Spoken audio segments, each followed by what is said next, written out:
За сайн байцгаана уу? Та бүхэнд өглөөний мэнд хүргье.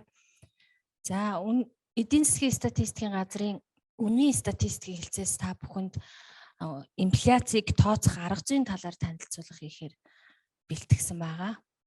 Та бүхэн бүгд мэдж байгаа. За хэрэглээний үнийн индексийг үндэсний статистикийн хорооноос анх 1991 оноос олон улсын валютын сангийн аргачлалаар бол тооцож эхэлсэн байгаа. За суур сакс жингээ бол бид нэр 5 жил тутамд шинжилдэг. За 1991 оноос бол нийтдээ энэ суур сакс жингийн шинжилгээг бол 5 удаа хийсэн байгаа.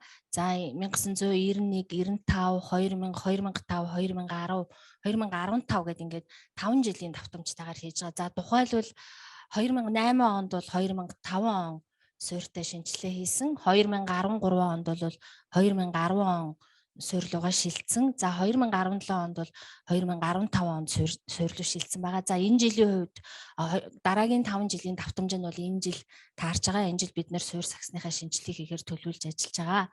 За суур саксын шинжилэл хийх тусам одоо явах тусам ер нь бол Монгол хүний хэрэглээнд өөрчлөлтүүд ороод саксанд одоо хамруулах бүтээгдэхүүний хэмжээ өссөөр байгааг та бүхэн зурган дээрээс харж болно. Анх 1991 онд 123 бүтээгдэхүүн, 95 онд 205 бүтээгдэхүүн гэх мэтчлэнгээр яваад 2010 онд 329, одоо бид нар 373 бүтээгдэхүүнийг бол саксанд хамруулж бол индексийн тооцооллоо хийж байна. За хэрэглээний үнийн индексийн суур сакс жинг тооцох одоо мэдээллийн их үүсвэрээс шалтгаалаад улс орнуудад олон улсын практикт бол 2-5 жилийн давтамжтай ийм шинжилдэг ийм туршлагууд бол байдаг. За хэрэглээний үнийн индексийг тооцох одоо тухай ярихын тулд эхлээд хэрэглээний үнийн индекс гэж юу вэ гэдгээ хэлье. За хэрэглэгчдийн худалдаж авсан бараа үйлчилгээний нэр төрөл чанар нь өөрчлөлтгүй тогтвортой байхад үн дунджаар хэрхэн өөрчлөгдөж байгааг илэрхийлэх үнийн дундаж өөрчлөлтийг бол хэрэглээний үнийн индекс гэж хэлж байгаа. За бид нар хэрэглээний үнийн индексийг тооцохдоо за дараах одоо мэдээллийн их үүсвэрүүдийг бол ашигладаг. За энд өөрөөр хэлбэл бид нар саксанд худалдаж авах, саксанд хамруулах бараа үйлчилгээгээ сонгох, жингээ тооцохдоо бол дараах мэдээллийн их үүсвэрүүд байгаа. За үүнд бол өрхийн нийгмийн эдийн засгийн судалгаа Монгол улсад 1964 оноос хойш одоо статистикийн байгууллагаас явуулж байгаа юм өрхөд суурилсан судалгаа байгаа. Манай гол мэдээллийн их үүсвэр. За дараагийнх нь бол нөөц ашиглалтын хүснэгтийн өрхийн хэрэглээний зардал байгаа. За дараагийн нэг ашигладаг одоо их үүсвэр бол аж үйлдвэрийн салбарын үйлдвэрлэлийн мэдээ байгаа. За мөн гадаад худалдааны статистик мэдээллийг бол бид нар бараа бүтээгдэхүүнээ тодорхойлохдоо бас ашигладаг байгаамаа. За эндлийн зурган дээр бол бид нар хэрэглээний үнийн индексийг тооцох алхам үе шатыг харуулсан байгаа. За эхлээд бид нэр өрхийн нийгмийн эдийн засгийн судалгаа болон бусад мэдээллийн их үүсвэрээсээ бол үр дүнгээ авдаг. За ингээ үр дүнгээ авсныхаа дараа бараа үйлчилгээний саксаа тодорхойлоод за жингээ тооцдог. За ингээ жингээ тооцсныхаа дараа бараа үйлчилгээнийхаа үнийг цуглуулад за тэгээд индексийнхаа тооцоолыг хийдгээ гэсэн ийм үндсэн 5 алхмын дагуу одоо индексийн тооцоолоо хийж байгаа гэсэн үг ээ. За ингээд дараа нь нэг гол чухал юм бол хэрэглээний бараа үйлчилгээний сакс гэж байдаг. Индексийн тооцоолыг хийхэд ашиглагддаг. За энэ сакс гэдэг маань юу хэлээд байгаа юм бэ? За энэ өөрөөр хэлбэл юу хэлэх вэ гэхээр үнийн индекс тооцох зорилгоор бүрдүүлсэн өрхийн дундаж хэрэглээг төлөөлөх чадвартай хүн амын өргөн хэрэглээний бараа үйлчилгээний нэр төрлийн жагсаалт байдаг. За хэрэглээний сакс нь хүн амын одоо зөвхөн хэрэглээнд зарцуулж байгаа бараа үйлчилгээг сонгож харуулдаг. Өөрөөр хэлбэл үйлдвэрлэлийн зориултаар худалдаж авсан бараа үйлчилгээ энд орохгүй гэсэн үг. За тоо нэр төрөл гэсэн бас ойлголт байна. За бид нар өрхийн нийгмийн эдийн засгийн судалгаанаас гарсан зардлынхаа үр дүнд үндэслээд 0.2% болон түүнээс дээш хувийн жин эзэлж байгаа бараа үйлчилгээг бол саксандаа оруулдаг.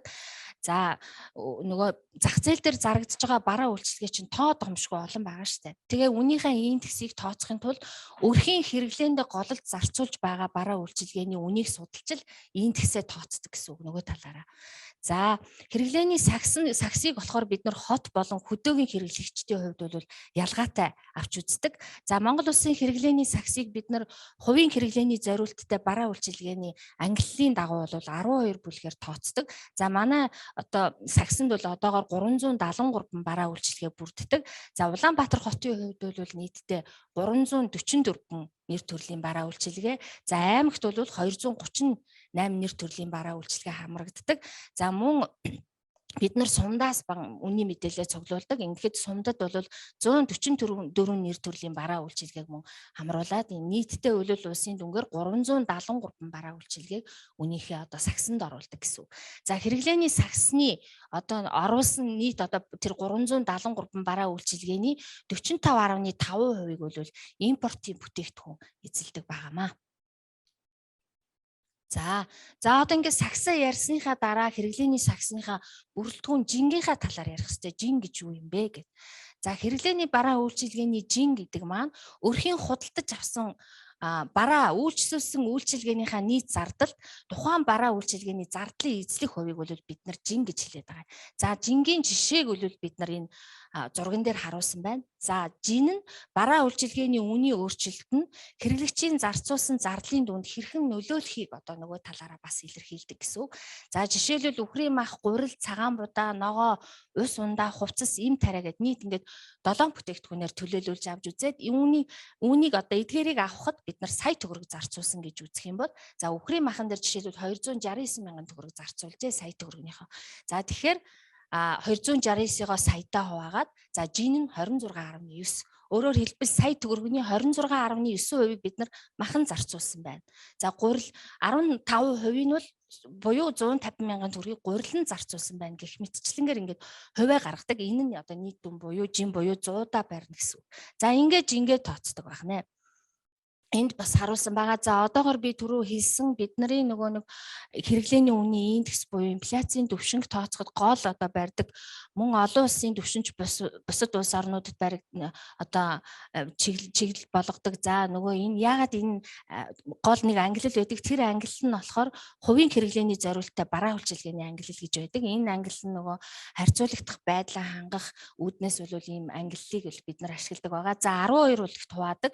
Хүнсний бараа ундаас согтууруулах ундаа таймах, хувцас бүс бараа, гутал, орон сууц, цахилгаан түш, гэр ахуйн тавилга бараа, эмнэлгийн тариа үйлчилгээ, тээвэр, холбооны хэрэгсэл, шуудангийн үйлчилгээ, амралт, чөлөө цаг, соёлын бараа үйлчилгээ, боловсролын үйлчилгээ, зочид буудал, нийтийн хоол, дотуур байрны үйлчилгээ, бусад гэсэн ийм 12 ангиллаар бол авч үздэг энэ цэнхэр болгосон ангиллууд байгаа.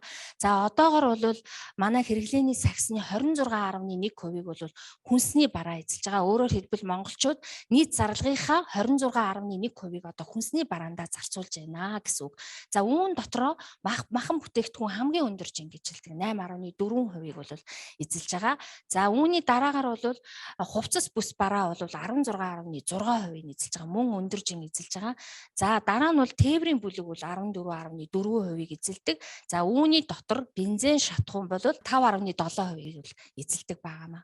Гэх мэтчлэнгээр ингээд өндөр жинтэй эзэлдэг хувьдыг бол энэ дэлгэцэн дээр харуулсан байгаа. Тухайлбал тээврийн бүлэг дээр бид нар бензинээр одоо өндөр жин 5.7%-ийг эзэлдэг гэсэн. Энэ дотроо бензин А80 гэхэд 1.7, 92 гэхэд 1.8, дизелийн түвш гэхэд 2.8% жин эзэлдэг гэдгийг ингээ харуулсан байна. За ингээд сагсаа ярьлаа, жингээ ярьлаа. Одоо нөгөө индексийн тооцоолыг хийхэд ашиглагддаг хоёр гол үзүүлэлтээ ярьчлаа. За үүний дараа хэрэглээний бараа үйлчилгээний үн одоо нөгөө нэг чухал үзүүлэлт байгаа. За үнэ бол бид нар дундаж үн тооцож гаргадаг. За дундаж үнэ тооцохдоо геометр дунджийн аргыг ашигладаг байгаа. За геометр дунджийн томьёог бол бид нар доор харуулсан байна. За тухайлбал аймгийн дундаж үнийг яаж тооцдгоо гэхээр эхлээд бид нар сумаасаа 3 цэгээс үн цуглуулна. За энэ 3 цэгийнхаа дунджаар сумын дундаж үнийг геометр одоо дунджийн томьёогоор олчихно. За дараа нь мөн аймгийн төвийнхөө сумын үнийг 3 цэгээс цуглуулад мөн геометр дунджийн аргаар дунджаа тооцно.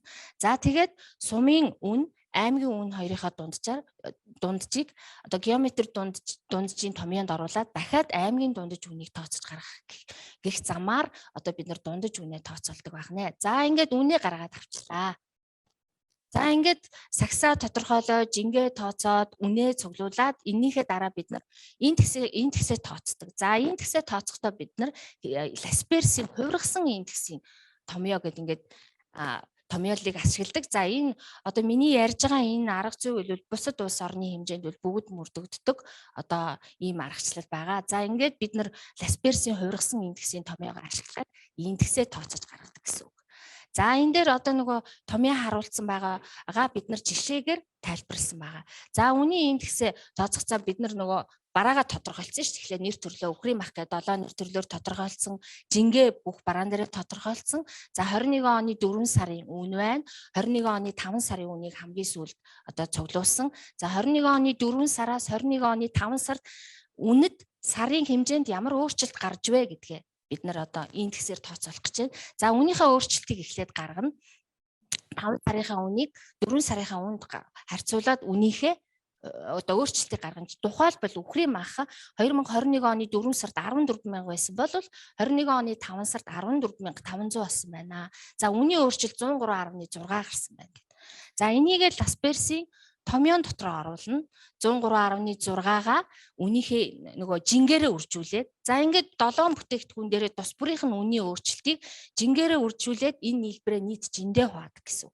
Ингээд нийтдээ одоо манай сагсанд орсон бараа бүтээгдэхүүний үнийн индексийн өөрчлөлт бол 102.4 буюу 2.4% одоо өөрчлөлт оржээ гэдэг инфляцийн түвшин буюу индексийнхаа тооцооллыг хийдэг гэсэн үг ээ. За энэний дараа бол ер нь үнийн индексийн тооцооллыг бид нар ямар түвшинд хийдэг юм бэ гэдгийг энд харуулсан байгаа. За бид нар ер нь үнийн индексийн тооцооллыг хийхдээ бол улсын индекс, бүсийн индекс, Улаанбаатар хотын индекс гэсэн ийм аймгийн индекс гэсэн ийм тооцооллуудаар хийж байгаа. За энийгээ бол бид нар он ирэх тусам бол бидний одоо төвшингээр гаргах одоо байдал маань сайжирсаар байгаа. Тухайлбал одоо түрүүний хэлсэн койкоп буюу хувийн хэрэглээний зориулттай бараа үйлчилгээний ангиллын 5 оронгийн түвшин буюу одоо бараа бүтээгдэхүүн тус бүрээр жишээлбэл 2005 онд бол бид нар улсын индекс, бүсийн индекс тооцдоггүй зөвхөн Улаанбаатар хотын индекс, аймгийн индексийг тусад нь тооцдог байсан бол 2015 онд тухайлбал одоо дөрвөлөнд нь тооцоод эхэлсэн юм байна. Ингээд дэвшил гараа явж байгаа юм байна. За бараа үйлчилгээний бүлгээр бид нар 2005-2010 онд тооцдоггүй байсан бол одоо 15 оноос 3 түвшинд нь тооцоод эхэлсэн. Одоо тооцдог болсон байна. За мөн хүнсний бус барааны бүлгээр бид нар мөн өмнө 5-10 онуудад тооцдог байсан бол 2015 оноос 3 түвшиндээ тооцоод эхэлсэн байна. За мөн импортын барааны нөлөөг мөн өмнөх онуудад тооцдог байсан бол 15 оноос бол 3 түвшинд нь гурвууланд одоо импортын барааны нөлөөг бас тооцоод эхэлсэн байна гэдгийг энэ дээр бол харуулсан байгаа. Тэгэхээр бидний тооцооллын түвшин бол жил ирэх тусам сайжирч байна гэдгийг та бүхэн эндээс харж болно. Илүү наривчлалтай. За ингээд тооцооллоо бол би ярьчлаа. Одоо гол үзүүлэлтүүдэд та бүхэн тайлбарлаад хэлчихлээ. За тэгвэл үндэсний статистикийн хороо индексийн мэдээллийг цуглуулахын тулд үнийн одоо тооцохын тулд үнийн мэдээллийг яаж цуглуулдаг юм бэ гэдэг талаар одоо тайлбар хэлье. За бидний үн цуглуулах нэгж маань бол бид нар нийслэлийн төвийн 6 дүүрэг, за 21 аймгийн төвийн сум, за зорилттой төвийн аргаар сонгогдсон 112 сумаас бид нар үнийхээ мэдээллийг бол цуглуулдаг. Манай үн цуглуулах гол нэгж болдог. За эдгээр дотроос мэдээж 6 дүүрэг аймгийн төвийн сумдууд бол хамрагдах нь ойлгомжтой. 112 сумыг яаж сонгох вэ гэхээр бид нар зорилтод маягаар сонгодог. Зорилтод маягаар сонгохдоо хүн амын тоо олонтой. За аймгийнхаа нийт хүмийн 70 хүн амын 70 хүртэлх хувийг бүрдүүлж байгаа сумдыг бол өөрөөр хэлбэл томоохон сумдаа энэ одоо үнийн мэдээлэлтэй хамруулж судалдаг гэсэн үг. За үн судлуулах цэгээ яаж сонгодог юм бэ? Ямар шалгуураар одоо цэгээ сонгодог ингээд. За мөн хүн ам өргөнөөр үйлчлүүлдэг барааны нэр төрлийн сонголт ихтэй цаашдаа үйл ажиллагааны ерөн тогтмол явагдах одоо ч үйл ажиллагаа нь тогтвортой байдаг энэ одоо цэгүүдийг сонгож бид нар үнийхээ мэдээллийг одоо цуглуулдаг байгаа. За нийслэл хотод нэг барааны хувьд бол доод тал нь 5-6 хүн цуглуулдаг. Өөрөөр хэлбэл 5-6 нэгждэр очиж 5-6 нэгжийн дундаж үнээр одоо үнийг авдаг гэсэн үг. За аймгийн төвүүдэд бол 3-4 цэгийн үн, за сумдад 3 хүртэлх цэгийн үнийг ингэж цуглуулж үнийхээ мэдээллийг авдаг. За улсын хэмжээгээр нийтдээ бид нар бол сарда 2000 гаруй худалдааны цэгүүдээс үнэ цуглуулж байна. За За тэгвэл үн цуглуултан дээр үнийг хэн цуглуулдаг юм бэ гэх. За нийслэл аймгийн статистикийн газар хэлтсийн үн хариуцсан мэрэгжилтнүүд за суман дээр бол манай статистик мэдээллийг хариуцсан ажилтан манай одоо үнийг цуглуулдаг байгаа. За нөгөө бидний эндээс тогтооход өгчихсөн нэг цэгээс тогтмол энэ үнийхээ мэдээллийг цуглуулдаг. За мэдээлэл цуглуулах хугацаа нь бол бид нар сар бүрийн 22-ноос 28-ны хооронд бол байдаг. За аймгийн төвдөл сар бүрийн 18-наас 20-ны хооронд. За нийслэлийг би сая хэлсэн 22-оос 28-ны хооронд. За суманд бол сар бүрийн 15-наас 17-ны өдрүүдэд бол цуглуулдаг. Өөрөөр хэлбэл моментийн үн болгоод яг энэ хугацаанд нэгэн зэрэг цуглуулдаг. Бид нар яагаад гэвэл харьцуулагдах байдал, бодит байдлаа хангахын тулд бол энэ хугацааг бол зааж өгдөг. Энэ манай статистикийн байгууллагын онцлог байгаа. За ингээд үнэ цуглуулахдаа бидний одоо барих одоо бидний гол зүйл бол үнийн каталог байдаг.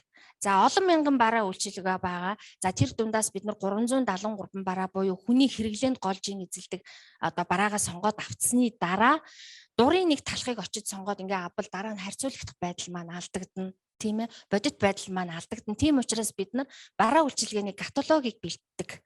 За суур сагсчингээ өөрчлөгдөх болгонд бэлдэж гаргадаг. За манай энэ каталогт бол үнийн мэдээнд хамрагдах бараа үйлчилгээний код нь за барааны нэр нь тодорхойлтын зураг нь ингээ орцсон байдаг. За яг л энэ барааг л сунгаж хамруулна шүү гэх ингээ заагаад өгсөн байдаг. За барааны тодорхойлт каталог тусгагдсан барааны тодорхойлт бол хамгийн чухал байдаг. За энэ тодорхойлтын дотроо бид нар зураг, савлгаа, нэгж хэмжээ, хэмжих нэгж, төрөл, хэлбэр, за брэнд, үйлдвэрлэсэн улс, за үйлдвэрлэх зэргийг бүр ингээд тусгаад өчгсөн байдаг. За тэгээд тэр яг бидний өгсөн энэ одоо тодорхойлтын дагуу бараа үйлчилгээгээ сонгодог энэ зургийн тухайлбал харуулсан байна. За бид нар каталогоо түрүү хийсэн одоо бараа үйлчилгээнийхаа одоо суур сагсчингээ солих болгондоо бид нар каталогоо сольж аймаг, сум одоо нийслэлийн хэмжээнд ингэж гаргаж өгдөг. Тус тусдаа гаргаж өгдөг байгаа. За тэгвэл энэ инфляц за хэрэглээний үнийн индексийг яг юунд ашигладаг юм бэ? Гол хэрэглээ юунд байна вэ гэхлээр инфляц буюу үнийн ерөнхий түвшний өсөлтийн хэмжүүрийг гаргадаг. За бараа үйлчилгээний үнэнд чинь ямар өөрчлөлт ороод хүн амын амжиргаанд чинь яаж нөлөөлөд байна вэ гэдгийг тооцоход бол нэгдүгээрт ашигладаг. За хоёрдугаарт хүн амын цалин, тэтгэвэр тэтгэмж, бусад орлогын хэмжээг бол индексжүүлэхэд ашиглаж байгаа. За дээрэс нь бол дотоодын нийт бүтээгдэхүүний тооцооллыг хийхэд бол мөн ашигладаг. За бусад эдийн засгийн анализ, төлөвлөлт, бодлогоо боловсруулахад бол ашиглаж байгаа. За мөн нийгэм эдийн засгийн төлөв байдал, хэтийн хандлага, таамаглал хийх, за уялдаа холбоотойгоор зөв бодлого шийдвэр гаргахад бас манай энэ мэдээллийг юм ашигладаг байгаамаа. Гол хэрэглээ нь бол эдгээрт бол оршиж байгаа. За ер нь бол бид нар хэрэглээний үнийн индексийн тооцооллоо одоо олон улсын аргачлалын дагуу за мөн өөрийнхөө улс орны онцлог тохируулаад жил ирэх тусам за мөн нөгөө сагс суур жингээ солих тусмаа одоо ингээд шинчилсээр байгаа. За ингээд цаашид хийгдэх ажлууд ойрын хугацаанд бол бид нар дараах ажлуудыг хийхээр төлөвлөж байгаа. За хэрэглээний үнийн суур сагс жингээ 2020 оноор шинжилж 2022 оны ер нь бол 1-р улирлаас мөрдүүлэх ийм төлөвлөгөөтэй ажиллаж байна үндэсний статистикийн хорооноос. За мөн хэрэглээний үнийн сагс жингээ бусад орнуудын туршлага за бидэнд байгаа хүний нөөц боломж за өрхийн нийгэм эдийн засгийн судалгааныхаа давтамж зэрэгээ харгалзаж хагаад ер нь манайх нэг 5 жилд сольж байгаа. Үүнийгээ бол нэг 2-оос 3 жил тутамд шинжилэн солих юм төлөвлөгөөтэй байгаа. Яагаад гэвэл сүүлийн жилүүдэд нөгөө бараа үйлчилгээний шин чанарт өөрчлөлтүүд орох, шинэ бараа үйлчилгээнүүд гарч ирэх, зарим бидний хэрэгжилж исэн бараа үйлчилгээнүүд 5 жилийн хугацаанд биш маш богино хугацаанд ийм өөрчлөгдөх шинж тэмдгүүд илэрч байгаа учраас бид нар ер нь сагс жингээ 2-оос 3 жилээр шинжилж солихоор төлөвлөж ажиллаж байгаа. За мөн хэрэглээний үнийн индексийн сагс жингээ тооцох, үнийн мэдээлэлээ цуглуулах бүртгэгчтэй их хөгжил буюу энэ гадна талд байгаа одоо мэдээллүүдийг ашиглах юм зорилгыг тавьж ажиллаж байгаа тухайлбал одоо татврын мэдээллийн сангууд тухайлбал нэмэгдсэн өртгийн албан татврын урамшууллын систем буюу бид нар дэлгүүрт очиод нөгөө бараа үйлчилгээ худалдаж авахд өгдөг биелийн одоо тэр бүртгэсэн одоо сан мэдээллийн санг ашиглах одоо боломж байна уугүй юу гэдгийг бид нар судлаад эхэлчихсэн. Цаашдаа ер нь ашиглахаар ийм төлөвлөгөөтэй бол ажиллаж байгаа. За манай мэдээллийг бол түрүү манай нөгөө үндэсний тооцооны юутай яг адилхан 12 цэгмээс авч болно. Бид нар бүр төрөл бүрийн англиар одоо гаргах боломжтой одоо үзүүлэлтүүдээр бол үүнийхээ статистик мэдээллийг тархаж байгаа. За ингээд анхаарал тавьсан та бүхэнд баярлалаа.